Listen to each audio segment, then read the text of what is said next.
Hi everyone, today we are going to present a topic about relational database. I'm Tao Shichen and these are my crew members, Yun Han, Ko Ying and Li Jimin. Each of us will cover the different part of the topic and I will start with the introduction first before I passing it to my members. So, what is the relational data model? It is a type of database that organizes data in tables made of rows and columns. Let us view data logically, making it easy to manage and manipulate. Here is an example of the table. The whole grid is a table storing data about students. Columns are called fields or attributes like ID, name, faculty, and major. Rows are records of tuples, each showing data for one student. Then, I will pass the next topic to Jimin. Thank you, Shichen. Hi, I'm Jimin. Now let's look at different types of key that we use in database. We have primary key, composite key, foreign key, nouns, and so on. I will explain all these through examples. Let's look at example 1. In the student table, we have student ID, name, course, and also the marks. Let's say you want to get the marks of student ID 101 in this table. What is the result? We can see that 10190 and we also have this 10170. So do we get 90 or 70 in this case? So for this table, student ID alone is not enough to determine the marks. To get the marks, we need the student ID and the course. Combine these two attributes as one composite key. So composite key is composed of more than one attribute. Let's look at example 2. We have the professor table. The primary key is prof code, which means each professor has a unique code. That means primary key is a column that must uniquely identify each record or row in a table or is unique to show. The foreign key is subject code, which connects each professor to the subject they are teaching. That means foreign key is an attribute whose values match primary key values in the related table. We use foreign keys to connect two tables. Sometimes the value of an attribute can be null. The meaning is that it doesn't contain any data, empty. Always remember a primary key cannot have null values.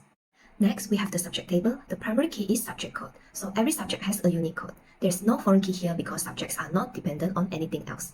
In the middle, you can see the link between the two tables. Both tables share the same field name, subject code. We can say that this professor table has a foreign key which is subject code, and this subject code references the primary key which is subject code in the subject table. If I want to know this subject, the first row is told by which professor, I can look for the subject code 1124, then I can see which professor is teaching that subject. That's all from me. Now I will pass it back to Xuechen. Thank you, Jimin. Next is a superkey. A superkey is any attribute or combination of attributes that can uniquely identify a row. Example, row number, phone, or row number plus name. But age is not a superkey because it has duplicate. Next, a candidate key is a superkey without unnecessary attributes. From the table, row number and phone are candidate keys because they are always unique. These keys help maintain accuracy and uniqueness in the database. After that, I will pass the next topic to Yan Han. Thank you, Susan. Hi, I'm Yehan. Now, I want to talk about secondary key. In a relational database, a secondary key is a field used to search or sort records, but it is not the primary key. Unlike the primary key, it can have duplicate values. For example, in a student table, the student ID is a primary key, while the name field can be used as a secondary key to quickly find students with the same name. Next, integrity rules. This rules ensures that the data in the database is accurate and consistent.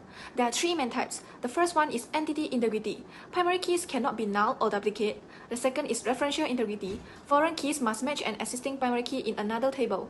The third one is domain integrity. Field values must follow the correct type or range.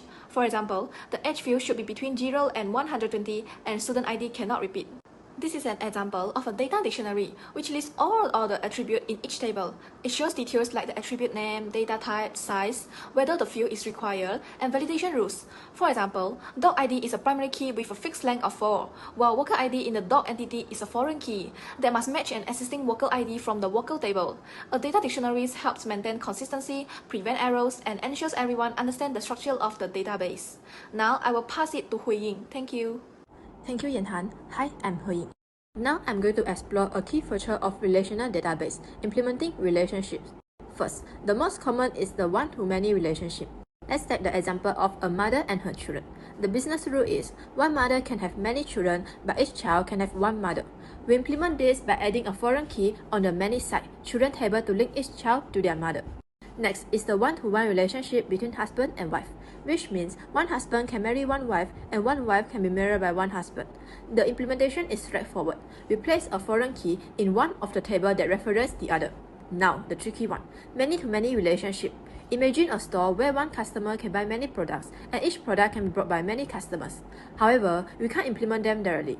So, we created a composite entity, also known as a bridge table.